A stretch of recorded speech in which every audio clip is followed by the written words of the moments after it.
त्यो बेलामा आमा र बुवा भेट भएको 1 वर्षमा चाहिँ उहाँहरूको डिभोर्स भएको छोडेर जानुभएको एउटा फोटो नै छैन। एउटा फोटो भयो नि मेरो आमा यो रहेछ भनेर अब त्यो हुन्थ्यो। मलाई त लाग्छ अब उहाँ यो संसारमा हुनुहुन्न जस्तो लाग्छ क्या। अहिले सुनिरहनु भएको छ भने अब अहिले सुनिरहनु भएको छ भने त अब तपाईँले चाहिँ भोटेकाईलाई नाम गरेको मलिखुमा एकजना चाहिँ बिहा गर्नुभएको थियो।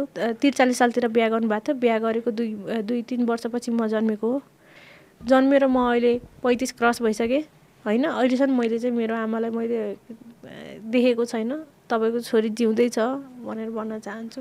एकपल्ट कतैबाट भए पनि देख्नुभयो भने मलाई चाहिँ सम्पर्क गर्नु होला भन्न चाहन्छु। मलाई कसले जन्मायो भने मलाई थाहा छैन।